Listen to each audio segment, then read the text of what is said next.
Hey YouTubers, welcome to my YouTube channel. I am the Tailorette. Today I'm going to be talking about how I personally use AI with my sewing. Let's get to the positive part of things. This is how I use AI. I use it to educate myself. Now I'm going to show you how I do that in detail. I'm going to show you exactly how to get to AI and how to learn from it, but I'm going to show you the principles first before I get to how to use it. Here's the biggest thing about AI that a lot of artists are missing out on because there's a lot of pushback on the fact that it's cheating on artistic practice. So first is I use it for my sewing education. I like to literally use it as my Google or my dictionary or my education. If you're not familiar with AI also comes in the form of you can ask it anything and it'll tell you the answer. So here's the deal. I'm gonna go way back in history here. In the 1800s, back then, they started university, college, school, because information was not at their fingertips.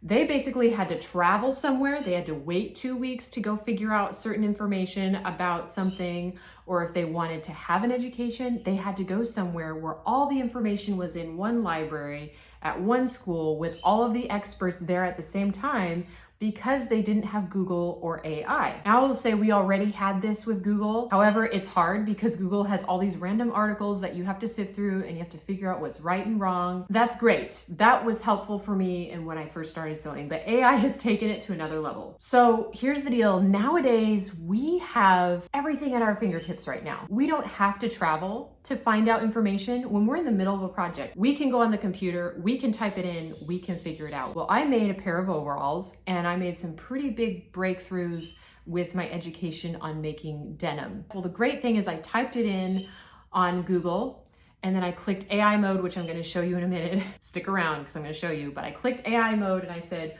why are my denim seams looking homemade? Or why are my denim seams not looking distressed or weathered? How do I get the weathered look on my denim jeans like store-bought? And it gives me all the bullet points. At first, it'll give me a description of what's wrong with what I'm doing possibly, and then it'll give me the process of exactly what I'm supposed to do in those steps. Honestly, I will have to say I am extremely impressed with the answers that it has come up. Now, you can kind of observe and ask it the same question in different ways to make sure you're fact-checking yourself or making sure there's not some issues with the answer that it gave you, to make sure it's consistent, and then you can go and try it. So that's the thing. You have to ask the question and then you have to actually go try it to make sure it works. Because let's put it this way, AI is not perfect either. Everyone's painting it as this big monster that knows everything, but it does make mistakes. So you are gonna have a little bit of mistakes in the process. However, it grabs all the information on Google and puts it together, puts all the common denominators, what it thinks the problem is. And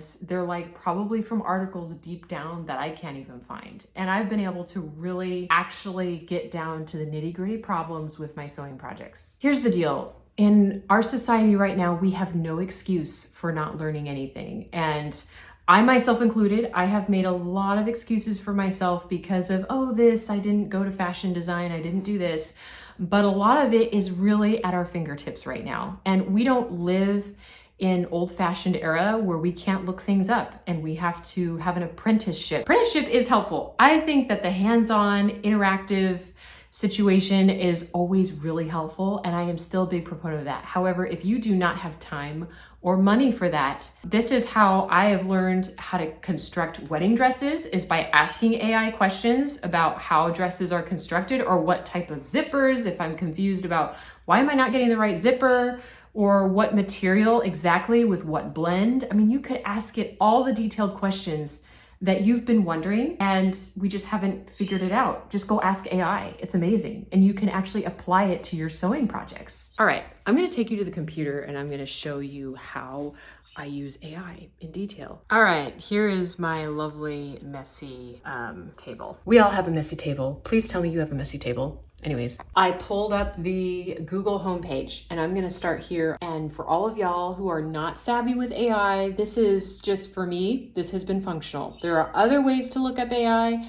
but I'm gonna show you the basic way that most people can understand. I'm interested in learning more about dyes. What color would cabbage and calcium carbonate infinite be if I dyed fabric? I'm gonna do AI, I'm gonna click right here. Here's the AI mode. I'm gonna click AI mode and it's going to look up the answer for me. So here's the answer. This is the color and this is actually true. It would turn a shade of blue, a greenish blue, or teal. It depends on the alkalinity level. And then it gives you all of the information of how to get it different. So now I have the answer of the cabbage here. This is the answer for the cabbage. Now I'm gonna ask it a new question down at the bottom. I'm gonna ask how to get a warm toned medium coral raspberry color out of madder powder or dyeing fabric. Here comes the answer. And this is what came up, and it actually turned out to be correct. I added the calcium and I followed all of these instructions. I'm not going to go through those instructions because I'm gonna have that in my video that you can watch how I did that, but it was actually correct. I followed it exactly. I did not use a YouTube video on how to do the process. I actually followed the instructions here and it worked out perfectly. But the cool thing is, if you do want to actually look at a website, it does give you some resources that I grabbed from, and you can actually look for yourself. I'm going to show you, who's probably maybe like me, maybe you know more, and you can comment below on how I could do better at this. But I'm going to show you how I create images for free without paying for an AI program. Okay, so pull up your Facebook and then you'll go to Meta AI. Okay, so let's ask it a question. We want to make show me a photo of a lady wearing a dress with muted coral tones with lots of tulle and detail on the bodice. Loading. Okay, so this is what we came up with. Now this is really interesting because these are very creative ideas, and you could decide to like create a dress out of this if you like, and it's not anywhere online being sold because this is AI, and you could imitate that, you could imitate that, which actually now I'm starting to get some inspiration that I may just make something out of an AI dress. So yeah, hit that subscribe button because I think I'm gonna do that. That would be really fun. All right, so now I'm gonna get to how I don't use AI. Now I'm gonna give you principles because there's a lot of different opinions about how you should or shouldn't use AI, and I'm not here to put a burden on you that you should be using it the same exact way as me. If it gets in the way of me exercising my creativity, I'm not gonna use it for that. Now, there's certain times in my creativity that I'm trying to learn something, like maybe I'm trying to figure out how to expand my imagination and how to design a dress.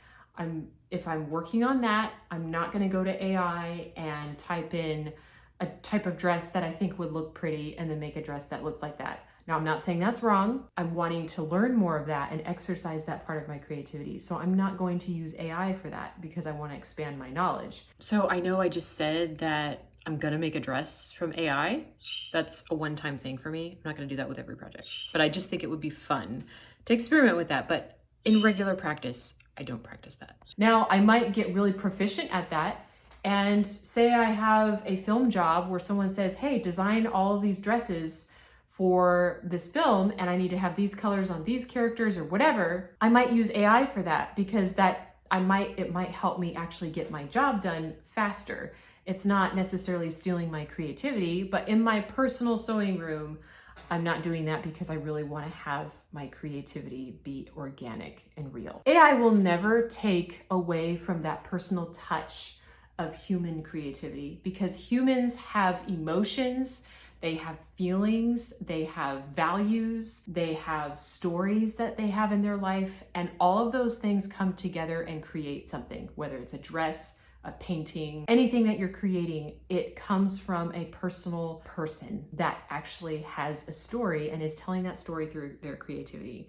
Now, AI is always going to miss that touch. I really do believe that AI is never going to have that personal touch. Even I typed in something about my life story and said, create a picture that with this person, with these values, with wearing this and these colors. And honestly, it was like, it doesn't really hit the mark. It was pretty brilliant for being a computer, but it will never take away that personal creativity. So take that into consideration too, when you're creating an image from AI or when you're trying to write something. Some people have been able to say that they can tell the difference between an AI written something and something that's written by a person. And that's because you're taking away that personal part of the person. So I'm gonna leave this part very hazy because I think it's different for everybody and what they're doing. I don't think that you can make an all-out statement of one thing is wrong for everybody because everybody has a different focus of what they're wanting to learn and create. And some people might break certain rules and some people might not. So hopefully that makes sense. But just because there are ways that I wouldn't use AI, I think we should not throw out AI altogether because we could better ourselves through this. We could use it constructively. And it really is up to us if we want it to damage us, if we want to use it for evil. We can use it for good if we are very intentional about it. It's just like social media. A lot of people are down on social media, and there's a lot of things that I think are wrong with social media as well, and I 100% agree. However, I think you can't throw the baby out with the bathwater because there are a lot of things that are good about social media that you can use to better yourself. Sadly, we are prone to want to do it for our bad because we want to be lazy or whatever it is. We just want to veg out on social media or we want to veg out on AI and not put in the work. That's not good. All y'all out there who are struggling with whether AI is even a good or a bad thing, here's an example. I learned that during the era of the Wright brothers when the bicycle was invented and kids were riding their bikes everywhere, did you know that everyone thought that bicycles were going to stunt our children's creativity and education because they said they were riding their bikes instead of reading books? Nowadays, bikes are considered things that promote creativity in our kids. But those people back then thought those things were damaging. So if we can look at AI in the same light, it's this new invention coming into our lives. And there's a lot of damaging things about it because I will guarantee you, back then it was a problem with children probably skipping out on school. They weren't inside reading or playing with their creativity stuff or using their hands. In that era, it was a problem, but it wasn't the bike that was the problem. And that's like laughable, right? So let's use that for AI.